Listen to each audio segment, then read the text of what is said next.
Business statistics BBS second year এবং third ইয়ারের chapter data classification, tabulation and presentation অথবা introduction to business statistics থেকে আজকে 6 নম্বর class part সিতে আসে এমন খুবই গুরুত্বপূর্ণ একটা অঙ্কের সমাধান বোঝানো হবে, যেখানে requirement construct a frequency table taking a suitable class interval. 2 নম্বরে represent the table by a frequency curve and an অজিব কার্ভ। প্রথমে গণসংখ্যা নিবেশন সারণী তৈরি করার জন্য বলা হয়েছে। গণসংখ্যা নিবেশন সারণী থেকে গণসংখ্যা বহুভুজ এবং অজীব রেখা ওই দুইটা তৈরি করার জন্য বলা হয়েছে। আমি খুব সহজে বুঝিয়ে দিব, একটু ধৈর্য ধরে প্রথম থেকে শেষ পর্যন্ত তোমরা ক্লাসটা দেখো। আমরা বেসিক ক্লাসে বলেছিলাম এই চ্যাপ্টারের কোন কোন অঙ্কের সমাধান শিখলে আমাদের পরীক্ষায় কমন হবে। আমরা এরই মধ্যে ফ্রিকোয়েন্সি ডিস্ট্রিবিউশন টেবিল শেষ করেছি, পাই চার্টের অঙ্কের সমাধান করেছি, স্টিম অ্যান্ড লিফ ডায়াগ্রাম এটাও শেষ করেছি, তারপর হিস্টোগ্রাম এটার অঙ্ক শেষ হয়ে গেছে। এই জাতীয় অঙ্কের সমাধান বা হিস্টোগ্রাম অঙ্কন, হিস্টোগ্রাম দেওয়া থাকলে মোড কিভাবে বাইর করতে হয় এটাও আমাদের শেষ। আজকের ক্লাসে আমাদের ফ্রিকোয়েন্সি, পলিগন আর অজিব কার্ভ এটাও শেষ হয়ে যাবে। তারপর আমরা বাইভেরিয়েট ফ্রিকোয়েন্সি আরেকটা অঙ্কের সমাধান করলে এই অধ্যায়ের সকল অঙ্কের নিয়ম আমাদের শেখা হয়ে যাবে।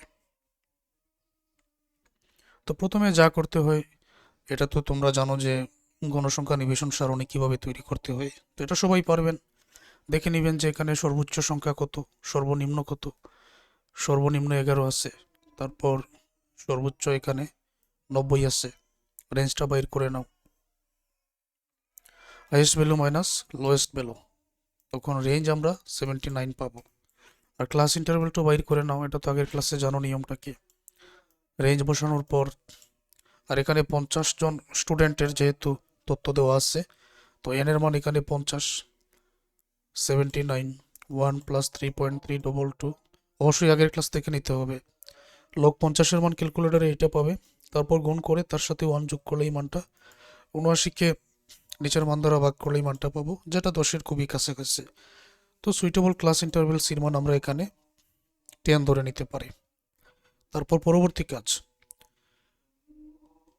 আমরা 10 থেকে শুরু করতে পারি, 11 যেহেতু আছে, আর 10 করে ব্যবধান 10 থেকে 20, 20 থেকে 30, 30 থেকে 40, 40 থেকে 50 এভাবে। আর সর্বোচ্চ সংখ্যা যেটা আছে 90, 90 থেকে 100 পর্যন্ত এভাবে চলতে থাকবে। তারপর এখানে কাজ হলো 87 আছে, 80 থেকে 90 এর ঘরে একটা টালি চিহ্ন, 78 আছে, 70 থেকে 80 এর ঘরে 82 আছে, 82 80 থেকে 90 এর ঘরে। এইভাবে প্রত্যেকটা যতটা সংখ্যা এখানে আছে প্রত্যেকটা আমরা টালি চিহ্ন বসিয়ে দিব, এবং এটা বসানোর নিয়ম তোমরা জানো।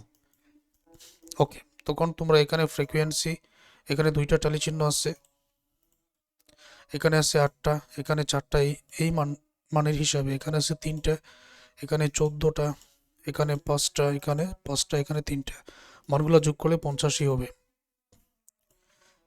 এখানে মিড ভ্যালু বাইর করা হয়েছে। মিড ভ্যালু এক্স বাইর করার নিয়ম 10 আর 20 যোগ করে 2 দ্বারা ভাগ 15, 20 আর 30 যোগ করে 2 দ্বারা ভাগ 25, 30 আর 40 যোগ করে 2 দ্বারা ভাগ 35, প্রত্যেকটা সোজা সোজা যোগ করে 2 দ্বারা ভাগ করলে এই মানগুলো পাওয়া যাবে। আমরা যে ফ্রিকোয়েন্সি কার্ভ অথবা ফ্রিকোয়েন্সি পলিগন নির্ণয় করব, আমাদের কাজে আসবে ফ্রিকোয়েন্সিটা, এইটা থেকে তৈরি করব, মনে রেখো। আর যে অজীব কার্ভ এটা সবসময় তৈরি করা হয় কিউমুলেটিভ ফ্রিকোয়েন্সি থেকে, এবং অজীব রেখা বা অজীব কার্ভ সবসময় ঊর্ধ্বমুখী, উপরের দিকে যেতে থাকে। এটা একটু পরেই আমরা বুঝতে পারবো।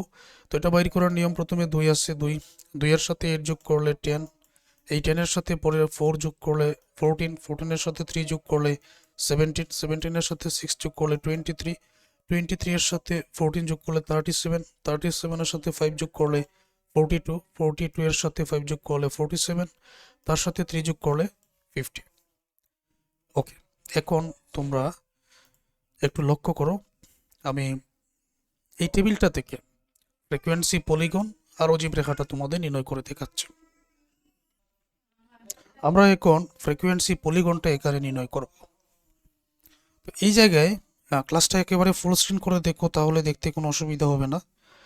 আমাদের টেবিলটা আমি এই জায়গায় রেখে দিয়েছি, আর গণসংখ্যা বহুভুজটা এখানে আমি বুঝিয়ে দিচ্ছি। আমরা নিচের দিকে ওই যে মিড ভ্যালু এখানে আছে, এই মিড ভ্যালু 0 থেকে শুরু হবে, আর এখানে যে 15, 25, 35 মানগুলো আছে ওইগুলাই বসবে। যেমন 0 থেকে শুরু এটা, তারপর 15, 25, 35, 45, 55, 65, 75, 85, 95 পর্যন্ত যাবে। এখানে যে 15 থেকে 95 পর্যন্ত আছে ওইভাবে যেতে থাকবে। এবং আমাদের এটার নিয়ম হলো শুরুতে 0 থেকে 15 যেটা, এই গড়টা এইভাবে কাটা হবে। তো দেখো এটা এখানে কাটা হয়েছে। ওকে, এখন এই 15 এর গড়ে যে ফ্রিকোয়েন্সি আছে এটা হলো 2। এখন উপরে আমরা প্রতি 5 গড়কে 2 একক ধরে নিচ্ছি, আর নিচে প্রতি 1 গড়কে 2 একক ধরে নিচ্ছি। না, উপরে 5টা গড়, এই যে গ্রাফ পেপার আছে 5টা গড়কে 2 একক, আর নিচে প্রতি 1 গড়কে 2 একক। তখন 5 করে 10 হয়, এখানে 10 করেই কিন্তু ব্যবধান। ঠিক আছে, উপরের প্রতি 5 গড়কে আমরা 2 করে ধরেছি, নিচে প্রতি 1 গড়কে আমরা 2 করে ধরেছি, তখন নিচে 10 করে হবে, আর উপরে 5 করে 2 করে হবে। তো প্রথমে যেটা আছে 2 তোমরা লক্ষ্য করো, এই হলো 2, এই সোজা হলো 2। তখন এই 2 এর এইখানে এরকম একটা ফুটা আমরা দিয়ে রাখবো, 2 এর এইখানে একটা ফুটা এই সোজা বরাবর, দেখা যাচ্ছে? আচ্ছা, পরে কি আছে? পরে আছে এখানে 8, তাহলে 15 পরে 25, এই যে তোমরা 8 এখানে দেখতে পাচ্ছ, এইখানে একটা ফুটা আপাতত দিয়ে রাখো, এইটার এখানে দিলাম। তারপর কি আছে? 4 আছে। আচ্ছা, 4 তো এখানে, এই যে 4 এর সোজা এবং 25 পরে 35 ঘরের ঠিক বরাবর হবে, এখানে একটা ফুটা আপাতত দিয়ে রাখো, পরে আমি এটা মিলিয়ে নিব। তারপর 3 আছে, 3 নিশ্চয়ই 4 এবং 2 এর মাঝামাঝি হবে, অর্থাৎ এটা মাঝামাঝি এখান হবে, 3 হবে এখানে, তো এটার সোজা একটা ফুটা আমরা এইখানে দিয়ে রাখবো, ফুটাটা দিলাম। 3 পরে 6 আছে, তো এই হলো 6, এই যে 6 এর সোজা একটা ফুটা দিয়ে রাখো। 14 আছে, 14 এই যে একেবারে উপরে, এই হলো 14 এর সোজা একটা ফুটা দিয়ে রাখো। 14 পরে 5 এটা 4 এবং 6 এর মাঝামাঝি, অর্থাৎ এই যে এখানে বসানো হয়েছে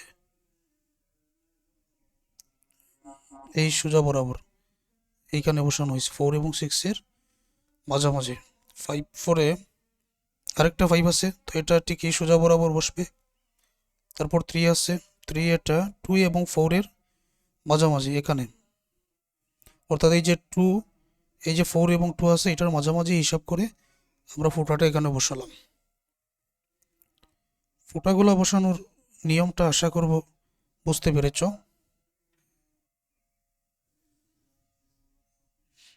ওকে, এখন কি কাজ? এখন আমাদেরকে এই যে প্রথম যে ফুটাটা, এটা থেকে পরবর্তী ঘরের ফুটা পর্যন্ত আমরা টান দিয়ে ঠিক এইভাবে মিলাবো। ওকে, মিলানো হলো। তারপর এটা থেকে পরবর্তী ঘরের, এই যে এখানে মিলানি হলো, এটা থেকে পরবর্তী ঘরের এই যে টান দিয়ে মিলানো হলো, এইটা থেকে আবার পরবর্তী ঘরের টান দিয়ে মিলাও। তারপর এটা থেকে পরবর্তী ঘরের একেবারে উপরে দেখা যাচ্ছে, টান দিয়ে মিলাও। ওকে, তারপর এখান থেকে আবার এখানে টান দিয়ে মিলাতে হবে পরবর্তী ঘরের, এখান থেকে আবার এখানে টান দিয়ে মিলাতে হবে, আবার এখান থেকে এখানে টান দিয়ে মিলাতে হবে। হয়ে গেল আমাদের গণসংখ্যা, বহুভুজ অথবা ফ্রিকোয়েন্সি, পলিগন বা কার্ভ। এটা তৈরি করার নিয়ম হলো এটা। তখন সবসময় একই নিয়ম আমরা প্রয়োগ করব। পরেরটা ছিল অজীব কার্ভ।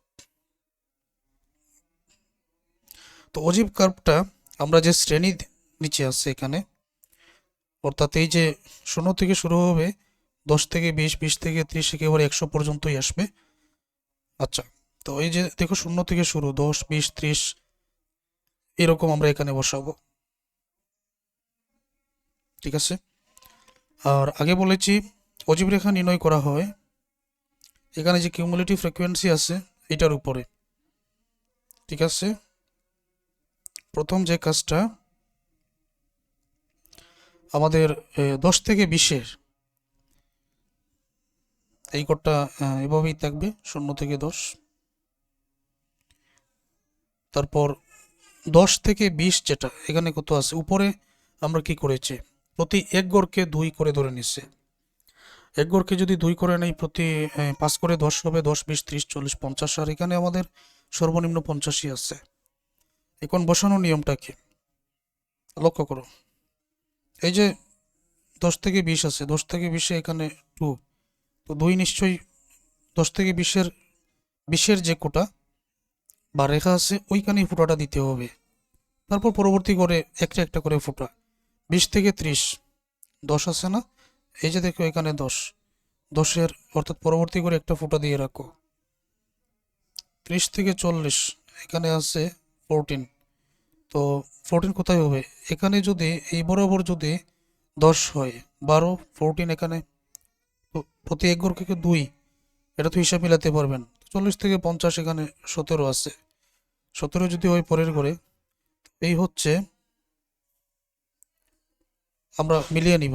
যেমন এটা হলো 10 12 14 16, আর ঠিক এই মধ্যখানে পড়বে 17 23, এখানে হলো 20, এই রেখাটা হলো 20, তো 20-এর এই হলো 22 আর এই হলো 23, হিসাবটা মিলিয়ে নিও 37, এখানে হলো এই বরাবর 30, তখন 32 34 34, এই হলো 37